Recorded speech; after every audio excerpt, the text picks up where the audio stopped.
En primera plana, Carlos Herranz. Bienvenidos en Primera Plana, un programa de Radio Francia Internacional y de France 24. Verán, esta semana ponemos el foco en Brasil con esa condena histórica a Jair Bolsonaro y nos preguntamos si hay bolsonarismo, más allá de la figura del expresidente brasileño. Nos acompañan tres invitados en este estudio que ya les presento. Jean-Jacques Kurlianski es director del Observatorio de América Latina en el Instituto Jean Jaurès. Bienvenido. Buenos días. Willy del Valle es corresponsal en París e investigador doctoral en la Escuela Normal Superior. Bienvenido. Muchas gracias por la invitación. Y Tomás Sigman de Barros, él es doctor en el Centro de Investigaciones Políticas Sciences Po en París, el CEVIPO. Bienvenido. Gracias. La condena a Bolsonaro agita Brasil, hoy nuestro asunto en Primera Plana. Comenzamos. Una condena histórica, 27 años de cárcel para el expresidente Bolsonaro por golpismo. De poco le sirvieron al político ultraderechista las presiones de Donald Trump con aranceles y sanciones a Brasil ante lo que calificó como una caza de brujas. La izquierda brasileña se movilizó hace unos días en varias ciudades del país contra un proyecto bolsonarista de amnistía legislativa para su líder. Recordemos que Brasil celebrará elecciones presidenciales en 2026 con Lula, que podría aspirar a un cuarto mandato. Con Bolsonaro inhabilitado, la derecha aún no ha definido su candidato. Hoy nos preguntamos, ¿qué cartas puede jugar aún el expresidente ultraderechista? ¿Quién podría tomar su relevo? Y sobre todo, si Brasil está dando una lección de democracia en la región, una región América Latina de la que conocemos su pasado con las dictaduras y en la que países como Venezuela o El Salvador se encuentran inmersos en derivas autoritarias. Repasemos lo que dice la prensa. Diario Globo califica la decisión histórica la condena a Bolsonaro. La Folha de Sao Paulo, Trump impone sanciones financieras a la esposa del juez de Moraes, quien condujo el juicio. La visa del propio Moraes, recordemos, ya había sido revocada antes. The Economist, lo que Brasil puede enseñar a América, con un montaje del rostro de Bolsonaro en el disfraz de piel de bisonte que llevaba Jake Angeli, recordemos el activista de extrema derecha conspiranoico que tomó el Capitolio en Estados Unidos. Bueno, pues vamos a empezar precisamente por ello. No sé si podemos decir que ha dado Brasil una lección a América y sobre todo a aquellos países donde los contrapoderes, el judicial, comienzan a resquebrajarse por la deriva autoritaria de los que mandan. Y pueden añadir ahí el país en el que ustedes estén pensando, porque hay varios. Jean-Jacques. Bueno, yo voy a introducir algunos matices. Sí. La condena es histórica en la medida que Brasil no había hecho un análisis crítico de su pasado, el pasado de la dictadura militar, a diferencia de Argentina y siquiera de Chile, en donde condenaron a militares golpistas, crearon un museo de la memoria. Todo esto nunca existió en Brasil, en donde los militares mantenían un poder de influencia muy fuerte. Entonces es histórico en la medida en que Brasil está saldando su pasado militar. Por otra parte, hay que ver que Brasil es un estado muy particular en América Latina. Es una potencia económica, una potencia comercial que está en capacidad de resistir a presiones de Estados Unidos, del presidente Donald Trump, para no citarle. ¿Qué pasaría si había una situación equivalente en otro país latinoamericano? No estoy seguro que podrían seguir este juicio histórico que ocurrió con la condena del expresidente Jair Bolsonaro. Entonces, me parece que estos matices son muy importantes, sobre todo si uno se recuerda que esta semana también, a pesar de que Argentina juzgó sus militares golpistas de 76, cuando volvió la democracia, la imagen de Argentina en este momento es el presidente Milei sonriendo, satisfecho de tener el apoyo financiero de Donald Trump para enfrentar las próximas elecciones legislativas que tenía, sino toda probabilidad de perder de una forma muy fuerte, como las perdió en la provincia de Buenos Aires. Entonces, estos matices me parecen importantes. Son muy importantes. Nuestra democracia y nuestra soberanía no son negociables, dijo Lula ante la ONU esta semana. ¿Qué lección también quizá podemos extraer de cómo tratar a Trump, quien lleva tiempo amenazando a Brasil por lo que llama una caza de brujas, Willy? Bueno, la verdad, la actitud del presidente Lula fue una actitud que demostró bastante fuerza en frente de Donald Trump. Y eso le resulta bien, eso trae resultados. Si la izquierda de Brasil tenía mucha dificultad en movilizar gente en la calle, Ujú. eso pasó por la primera vez desde hace mucho tiempo. Ujú. En São Paulo, 42.000 personas se fueron a la calle, gente de izquierda, gente que no está alineada con la izquierda, y estuvo ahí defendiendo la soberanía nacional. O sea, esta actitud de Lula le sirvió a la izquierda para recuperar los símbolos de la nación, los símbolos nacionales. Ujú. La bandera, la defensa de la soberanía, la defensa de la patria, que era el símbolo que era movilizado por la extrema derecha. Ujú. O sea, la izquierda lo recuperó Ujú. y eso le está dando resultado al presidente Lula, que está creciendo en sus niveles de aprobación. Entonces, en este sentido, la actitud del presidente Lula, con bastante fuerza en frente de Trump, muestra que una nación y que una región que históricamente es conocida por una cierta relación de subserviencia con lo que toca a los Estados Unidos, está cambiando, está conociendo una nueva configuración, una nueva realidad. Ven qué interesantes estos matices que estamos incorporando, tanto nos comentaba Jean-Jacques, ese saldo con su pasado de Brasil a través de la condena, y lo que nos comentaba Willy, esos símbolos, ¿no? Que se han visto en la calle. En cualquier caso, la postura firme de Brasil, aunque no solo de Brasil, sí que ha contrastado últimamente, no sé cómo explicarlo, con el seguidismo o vasallaje de otros que han tenido, sobre todo aquí en Europa, con Donald Trump, que lo hemos visto. Es decir, hay un contraste de posiciones a la hora de tratar a Donald Trump. Y hay un contraste y también hay consecuencias de este contraste. Donald Trump es un poco como un bully, no sé cómo se dice en español. Un matón de colegio, ¿no? Exacto. Y la mejor manera de... Una psicología un poco tremenda. Y la mejor manera de hacer con un tipo de es mostrar también fuerza. Cuando se hace como Ursula von der Leyen y otros que dicen, sí, señor presidente, vamos a hacer todo lo que quiere, al final el bully solo sale más fuerte. Y lo que se pasó es que con Lula, estoy de acuerdo con Willy, internamente en Brasil salió más fuerte por cuenta de la historia de soberanía, pero esta semana miramos en directo con nuestros ojos una cosa cambiar. Porque Trump empezó su discurso en las Naciones Unidas, en la Asamblea General, diciendo que Brasil las cosas están muy malas, hablaba de casa de brujas, pero después paró y dice, en verdad estoy un poco incómodo de decir esto, porque hace algunos instantes estuve con el presidente de Brasil y hay química. Todo se pasó muy bien, la química excelente. Entonces vamos a ver, Trump es siempre un personaje difícil de hacer previsiones. Sí. Y lo es para todos, incluso para Putin, para todos. Sí. Esa relación con Trump, pero sí que es verdad que hay mandatarios en la región, lo estamos viendo también en el caso de Sheinbaum o de Lula, que a diferencia de los europeos sí que están escogiendo otra estrategia para plantar cara a Trump, Jean-Jacques. Bueno, con matices también. Sí, con matices, todo tiene matices. En Europa, el gobierno español resistió a la presión de Trump, rompió un acuerdo de compra de aviones militares a Estados Unidos para apoyar una eventual compra de aviones europeos. Dinamarca, que está presionado por Trump por el tema de Groenland, también suspendió las compras de cohetes de defensa antidrone, antimisiles a Estados Unidos para firmar con una firma italiano-francesa. Entonces se puede efectivamente en cierto momento decirle a Trump que no, eso no funciona. Él efectivamente está muy sensible a la relación de fuerza. Si hay una resistencia, cambia de estrategia buscando explicaciones a veces inverosímiles, pero que le permite salvar la cara. Entonces, pero bueno, insisto que Brasil puede hacerlo porque Brasil no es Salvador. Ni siquiera Argentina. Trump tiene con los países pequeños presiones posibles económicas o en el caso de Venezuela militares. En el caso de Brasil es más complicado. Hoy hemos empezado por el contexto de la condena, también porque teníamos el escenario de la ONU, también teníamos lo que había dicho Trump, pero vayamos ahora a Brasil en sí, vayamos a la condena. 27 años por golpismo, Bolsonaro tiene 70. ¿Qué posibilidades o qué cartas tiene para no acabar sus días en la cárcel ahora mismo Bolsonaro? Tomás. Es muy difícil la situación de Bolsonaro porque su condena fue por la Corte Suprema, entonces no hay espacio para apelación.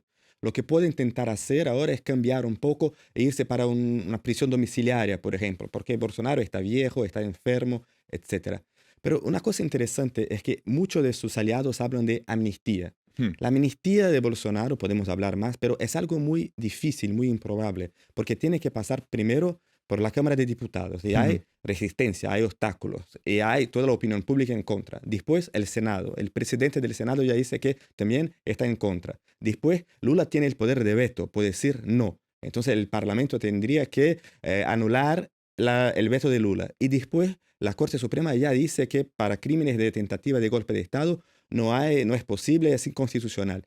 Entonces es muy difícil. Creo que muchos de los aliados de Bolsonaro hablan de amnistía, sobre todo para movilizar las bases y para intentar después mostrar una lealtad a Bolsonaro, para intentar recuperar la herencia de Bolsonaro, el botín de Bolsonaro. Para capitalizar, aunque sea desde la inhabilitación. Es decir, es complicado que pueda cristalizar una ley de amnistía, como nos está contando Tomás, que lo evite. Bueno, salieron a la calle muchísimos brasileños de izquierdas el domingo pasado para evitarlo. Entonces, a partir de ahí tenemos que entender que se prepara el relevo de Bolsonaro por parte de la derecha. ¿Hasta qué punto Bolsonaro va a tener influencia en decidir quién va a tomar ese relevo? Jean-Jacques. Bueno, el bolsonarismo tiene más perspectiva de vida política que Bolsonaro. No hay que olvidar que los que financiaron los acontecimientos del 8 de enero, la toma del Parlamento, el Tribunal Superior, una parte de la presidencia, son los productores y los agroindustriales. Nadie habla de los agroindustriales. Financiaron el movimiento, pero la investigación paró.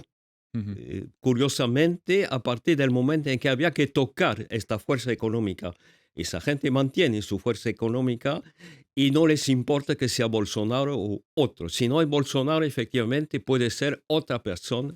Todo el mundo piensa en el gobernador actual de Sao Paulo, Sao Paulo. De Freitas. Muy interesante ver que dijo: si gano las elecciones voy a amnistiar al expresidente Bolsonaro, pero no se personó en las manifestaciones en la calle, como si él tenía como su guión preferido que Bolsonaro sea condenado y después, bueno, yo como presidente después puedo amnistiarlo. Hay que ver cómo se lee entre líneas, como está haciendo Jean-Jacques. Willy, ¿qué le parece que esa figura de Tarcísio de Freitas como sucesor? ¿Es posible? Es posible. En el momento actual suena como el sucesor natural en este momento del presidente Bolsonaro, del expresidente Bolsonaro. Pero la verdad suena, no está seguro, está un poco debilitado, incluso desde el punto de vista de familiares de Bolsonaro, que lo consideran un poco débil, que consideran su defensa de Bolsonaro un poco inestable. Tiene oportunidades en el sentido de que se involucró y se está involucrando mucho en la articulación de una ley de amnistía para Bolsonaro. Y eso podría contar a su favor. Sí, y esto puede sonar a su favor. Pero la verdad, hay mucha gente en el campo de la extrema derecha que está luchando por este puesto. Vamos a hacer una pequeña pausa en este punto y enseguida volvemos, seguimos tratando esta condena a Bolsonaro en Brasil aquí en Primera Plana. Hasta ahora. RFI, la selección del mes. PJ Sinzuela, Mike Baya y Sebas Bárcenas.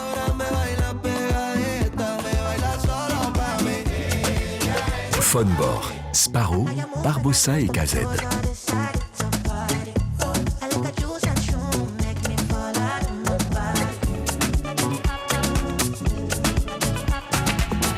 RN Boy et R2. Si tu parles mal, on te met KO. C'est moi qui fais la météo. J'ai des frérots piqué. Je veux la bague, mais c'est KO. C'est pas la peine, je suis trop en bas. Star Féminine Band.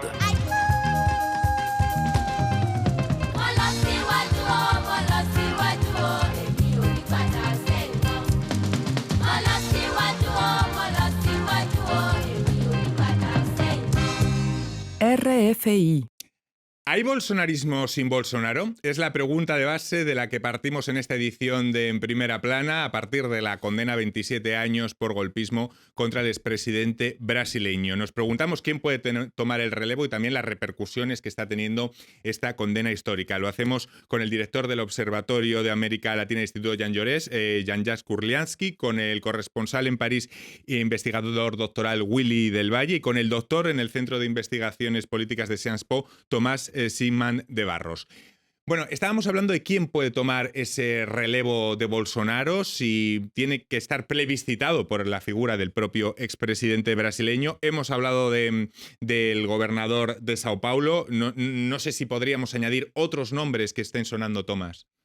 Hay muchos, en verdad, un campo muy fragmentado. El clan Bolsonaro, por poner las cosas, del clan Bolsonaro queda anulado con la condena. ¿Llevar el nombre Bolsonaro ya implica ahora mismo una losa? La situación es un poco difícil porque es verdad que el nombre Bolsonaro tiene algo de tóxico también. Entonces, todos estos posibles candidatos tienen que, de una parte, estar cerca de Bolsonaro, pero si se quedan muy cerca, puede ser algo también negativo para los electores más moderados. Pero tú preguntas sobre la familia. El hijo de Bolsonaro que está en Estados Unidos, Eduardo, está en una situación muy mala en esta semana y no puede regresar. Imputado también, no puede regresar a Brasil. Tiene un otro hijo que es senador, pero no es una figura muy carismática. Podría ser, no sé, una figura para la vicepresidencia. Y hay su mujer Michelle, que sin duda es una figura muy carismática, una evangélica. Pero hay toda la cuestión también de una mujer en la extrema derecha. Existen, no hay duda, por el mundo mujeres de extrema derecha, pero en el bolsonarismo también sería algo nuevo. Entonces es algo difícil. No sé si queréis añadir otros nombres que puedan sonar, William. Sí, se está planteando mucho, por ejemplo, el gobernador del estado de Paraná, que se llama Hachinho Jr. Es el hijo de un presentador de tele, de un programa muy popular. ¿Es cercano al bolsonarismo? Es muy cercano al bolsonarismo. Bueno, el Paraná es un estado bastante conservador y él es una encarnación de esto. También hay el gobernador de Goiás, que es un estado bastante rural, que se llama Ronaldo Caiado. Y está tomando la palabra en entrevistas en la televisión, en radio, hablando en contra de Lula, intentando tomar este lugar de protagonismo. Apuntamos esos nombres porque Brasil celebrará elecciones presidenciales en 2026. Es decir, todo esto no es que se vaya a mover en un futuro lejano, no. Esto ya está aquí, estos movimientos de los que estamos hablando. Hablamos de las consecuencias políticas de la condena histórica a Bolsonaro pegadas al proceso casi electoral ya pronto. ¿Sale Lula reforzado de este episodio de cara a un cuarto mandato, Jean-Jacques? Sí, bueno, hay que solo mirando las fotos de las manifestaciones. La manifestación del principio de septiembre de la derecha bolsonarista, por primera vez antes desfilaban con la bandera brasileña, con camiseta de Brasil, nacionalista, defendiendo la soberanía en contra del comunismo internacional. A principios de septiembre desfilaron con la bandera de Estados Unidos en el momento en que Brasil estaba golpeado por aranceles de 50%, con acusación a la justicia brasileña. Entonces, la manifestación de final del mes de septiembre de la izquierda, fue la izquierda que desfiló con la bandera brasileña. Los símbolos que comentaba antes Willy. Sí, exactamente. Y aparece Lula como el defensor, lo que es muy importante en América Latina, de la soberanía nacional, y va subiendo en los sondeos. Y vi ayer los últimos sondeos, dicen que sin nada especial, ganaría Lula en la segunda vuelta sin problemas. Os voy a preguntar por un posible, porque antes nombraba a Tomás el diputado hijo de Bolsonaro, Eduardo Bolsonaro, que fue imputado el lunes por alentar a las presiones de Estados Unidos sobre la justicia brasileña, y además ha dicho que Estados Unidos podría no reconocer los resultados de 2026 por el proceso de su padre. Sabemos que está haciendo un gran lobby. ¿Se podría llegar a este extremo de que Estados Unidos no reconociera los resultados partiendo de ese favoritismo de Lula para el año que viene para un cuarto de mandato, Tomás? Creo que es difícil. En verdad, Eduardo tuvo dos malas noticias de esa semana. La primera, la imputación por interferir en el proceso judicial, una cosa evidente. Pero después, como ya dice, el facto que Trump en la Asamblea General de la ONU empezó a hablar de la química con Lula. Entonces, vamos a ver. Una vez más, Trump es muy difícil de prever, pero de toda manera creo que puede ser que empiece un diálogo entre Estados Unidos y Brasil, entre Lula y Trump, y al final, el próximo año, no sé si Trump va a ser una vez más esta figura de la extrema derecha internacional que intenta poner sus aliados por todo el mundo. Sí, ligar la suerte de un político a Trump, muchos han confiado en ella y ahora están viendo que no todo parecía lo que era y a lo mejor hay más prejuicios que beneficios en esta unión de suertes. Debemos estar alerta y fuertes, no tenemos tiempo para temer a la muerte. Es el estribillo de Divino Maravilloso, canción que interpretaron Caetano Veloso y Gilberto Gil en Río el pasado domingo.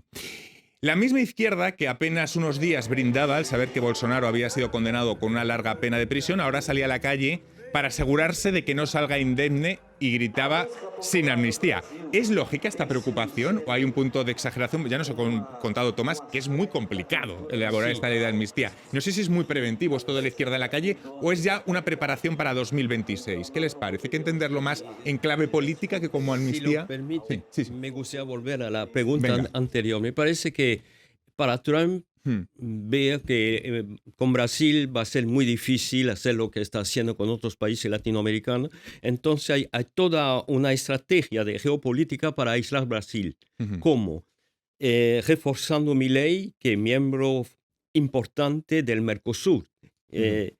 Bueno, por otra parte, Marco Rubio visitó Ecuador para pedir la instalación de una base militar norteamericana en Ecuador.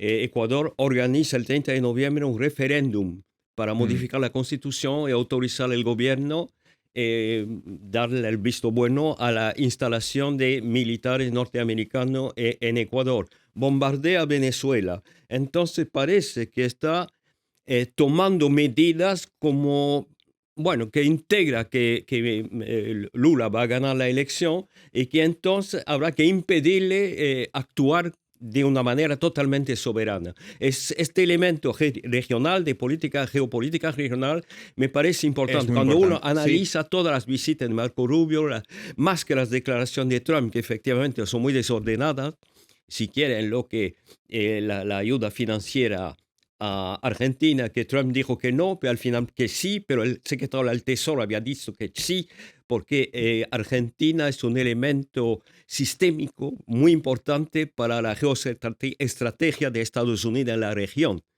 Entonces, esto me parece lo más notable en la estrategia de los Estados Unidos en relación a Brasil. Más que presiones interiores, ya ve Trump que eso tiene límites, entonces tiene una estrategia jugando con los países que están muy vecinos de Brasil.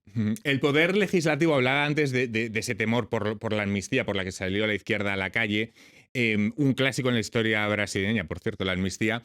Bueno, se inclina más por elaborar una ley que reduzca las penas por los delitos de golpismo. Esto beneficiaría a los cientos de condenados en los casos relacionados con el asalto a Brasilia en 2023.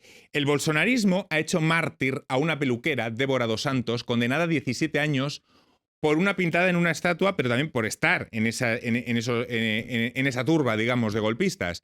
¿Cómo pueden perseguirle los mismos delitos que a Bolsonaro? No sé si este es el argumento que utiliza el bolsonarismo en este caso, es decir, el leitmotiv, es decir, la falta de proporcionalidad en casos como el de Débora. Tomás. Porque nadie fue condenado por pintar, por escribir algo con un pintalápiz en una estatua. Aunque ese ha sido el símbolo que ha tomado el bolsonarismo, incluso el del pintalabios en las manifestaciones. Sí. Pero la verdad es que esta mujer, como tantos otros, estuvo en una manifestación, en una tentativa de golpe de Estado, de abolición del Estado democrático, y las penas para este tipo de crímenes son muy grandes. Las penas minimales son ya muy fuertes. Pero una cosa importante para decir es que de los miles que estaban en este día en el asalto a Brasilia, 2/3 tuvieron la posibilidad de hacer acuerdos de no persecución penal y 1/3 lo aceptaron. Son como 590, 600 personas. Entonces, para mucha gente, en verdad, son penas sobre todo alternativas. El bolsonarismo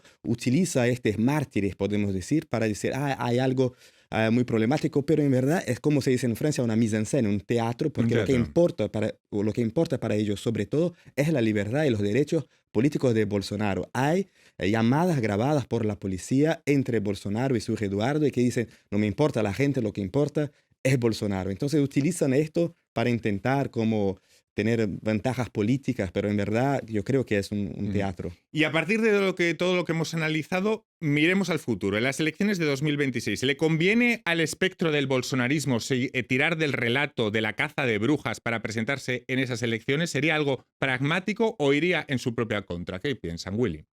La verdad, el bolsonarismo todavía conserva una fuerza muy grande. El expresidente Bolsonaro es el líder de la derecha en Brasil. No hay una otra personalidad que tiene tamaña fuerza, tamaño carisma que él, que es adorado por una parte.